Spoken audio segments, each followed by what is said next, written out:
Y continuamos con la cobertura especial como canal aliado en el tercer simposio anual Democracia en las Américas, encuentro en el que han participado reconocidos líderes latinoamericanos y que concluye hoy en la ciudad de Miami. Regresamos a Miami esta vez con nuestra periodista Paola Serna, quien se encuentra con Javier El Haig, director legal internacional de Human Rights Watch Foundation. Paola, buenas tardes, adelante. Pues bien, tal y como ustedes acaban de mencionarlo, continuamos hoy aquí en este tercer simposio Democracia en las Américas que se lleva a cabo en el Miami-Dade College, que ha sido lógicamente patrocinado por la Fundación Zambrano. El día de hoy, interesantes paneles, pero sin embargo, sin duda alguna, uno de los más esperados es el tema venezolano, el análisis de la situación actual que vive este país en materia de derechos humanos, los retos que tiene también en materia económica, un panel sin duda muy interesante. Y aquí a mi lado me acompaña justamente el doctor Javier El Haig, director de Human Rights Foundation. Javier, muchísimas gracias por estar aquí. Cuéntenos un poco este panel de Venezuela, los retos, la situación actual que vive este país en materia de derechos humanos. ¿Cómo lo analizas? Gracias, Paola, por la invitación, a NTN24, gracias también por la entrevista. El caso precisamente de NTN24 es un caso que describe la situación de los derechos humanos en Venezuela. Como todos saben, NTN24 fue expulsada como canal de cable dentro de Venezuela a principios de este año por transmitir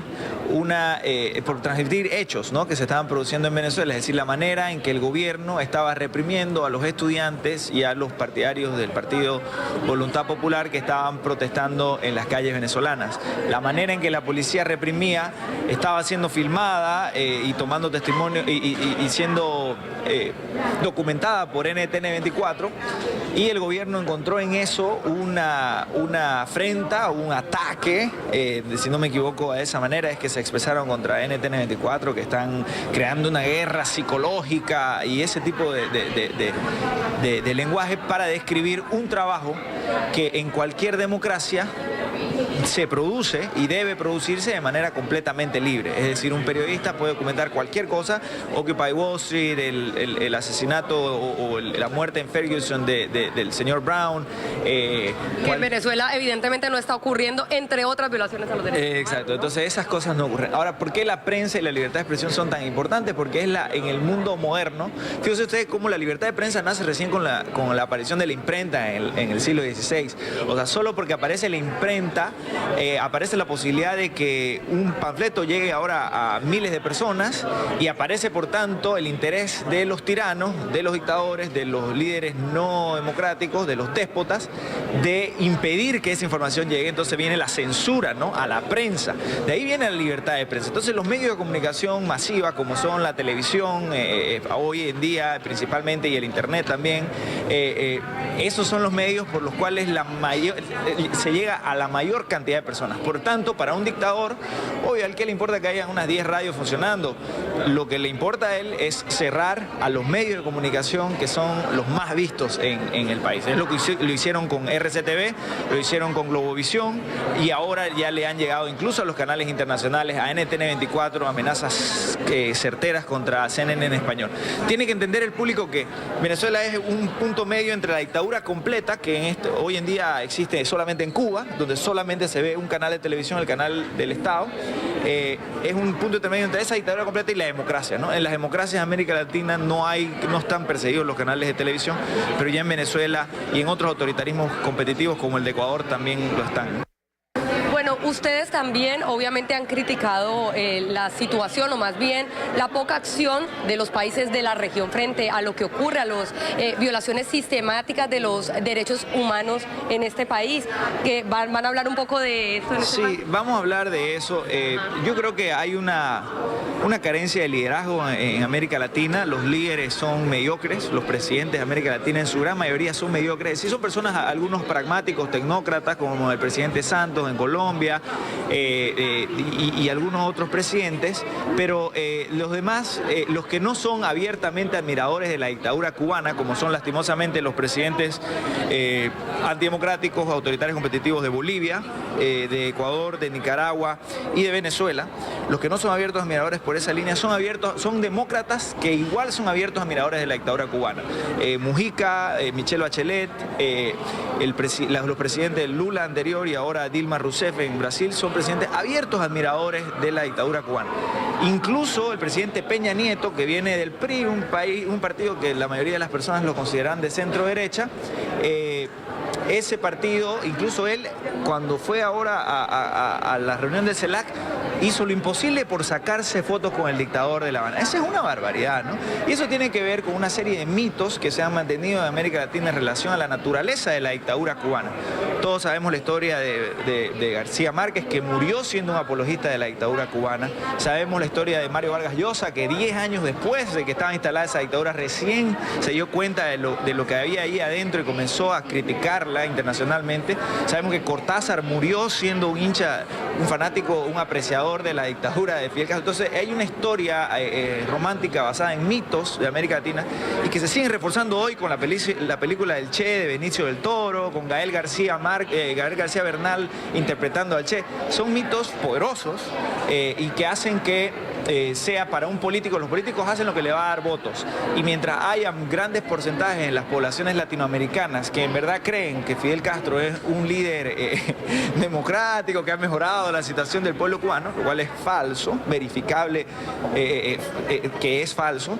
De hecho, no se puede verificar porque es imposible que una voz independiente pueda entrar en ese totalitarismo a reportar lo que ocurre. Usted no la dejarían entrar a NTN24 a Cuba si usted dice quiero ir a ver un hospital, quiero ir a ver una escuela. Usted, automáticamente la sellarían de mercenaria, agente de la CIA, gusana y ese tipo de etiquetas deshumanizantes que son comunes bajo esa dictadura. Entonces, el gran problema, esta inacción de los líderes latinoamericanos tiene que ver con la mantención en el tiempo de estos mitos peligrosos, por un lado, y la falta de liderazgo. En el pasado han habido líderes de izquierda democrática, como por ejemplo el presidente Rómulo Betancourt en los años 60, que han sido firmes en denunciar las dictaduras, no solamente de izquierda, como la dictadura de Fidel Castro, comunista, marxista-leninista, sino también las dictaduras de derecha, como en su momento la dictadura de Trujillo, que está haciendo ahora el chivo, ¿no? que están pasando en Colombia, etc.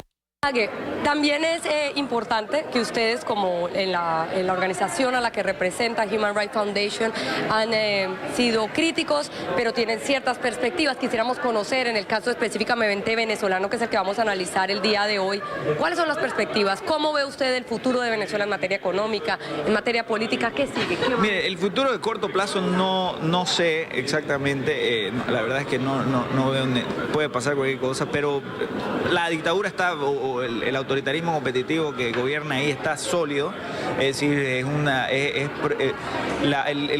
creo que son arriba de un 65% de los miembros del gabinete actual del gobierno son militares, es decir, es un gobierno autoritario militar, ¿no? Entonces los militares tienen una estructura vertical, es muy difícil romper una dictadura militar. Pregúntele a los sudamericanos que fueron sistemáticamente perseguidos y muchos de ellos torturados, desaparecidos en los años 70. Entonces las dictaduras o los gobiernos militares tienden a ser muy cruentos. Entonces, a corto plazo yo no creo que caiga el gobierno, es muy difícil en realidad que lo haga. Sin embargo, por lo menos veo que puede haber una mayor apertura en lo económico a mediano y largo plazo. ¿Por qué?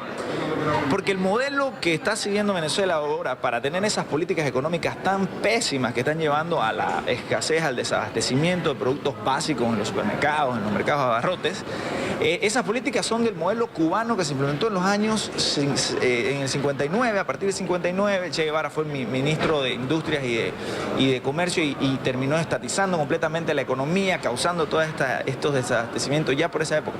Son ese tipo de políticas, controles cambiarios, etc. Control de precios generalizado. Sin embargo, Cuba, si uno ve al modelo, hoy Cuba se está abriendo. De a poco Cuba se está convirtiendo en una dictadura de tipo capitalista, como es la dictadura china. sigue siendo mandada por el Partido Comunista, pero ahí hay billonarios, hartos además, y hay libre competencia. Es decir, empresarios latinoamericanos le venden a China a diario. De hecho, el boom de las commodities en América Latina en gran parte se explica por el consumo de China. Entonces, se está convirtiendo Cuba, al parecer, eso ha dado ya pasos en esa línea desde hace 2 años, que se puede comprar y vender casas en Cuba, se han relajado las restricciones a los pequeños empresarios. Entonces, Cuba se está convirtiendo en una dictadura capitalista y por tanto yo veo que en algún momento es gracioso porque mientras Cuba ya está volviendo de estar cerrado en lo económico, Venezuela se está cerrando. Yo creo que se van a encontrar aquí al medio una vez y le va a decir, ¿a dónde vas vos? No, yo estoy yendo para... bueno, me vuelvo porque son mi ídolo, ¿no? Porque soy Fidel, por la barba, por la cancioncita de Silvio Rodríguez, y se van a terminar. Yo veo que Venezuela lo haría sin norte. ¿Quién sería el norte de Venezuela? Corea del Norte, Laos, Vietnam, hasta Corea del Norte se está abriendo. Entonces yo creo que los desastres económicos de Venezuela en algún momento van a comenzar a revertirse, espero por lo menos, ¿no? Bueno, pues muchísimas gracias por esta intervención muy amable, gracias. Doctor Javier Elhague, director de Human Rights Foundations. Nosotros, por supuesto, vamos a estar enviándoles durante el transcurso del día más detalles de lo que será este último día del tercer simposio Democracia en las Américas que se realiza aquí en la ciudad de Miami. Con esto me despido por el momento. Yo soy Paola Serna, continúen con más información desde nuestro Centro Internacional de Noticias. Buenas tardes. Buenas tardes, Paola, muchas gracias.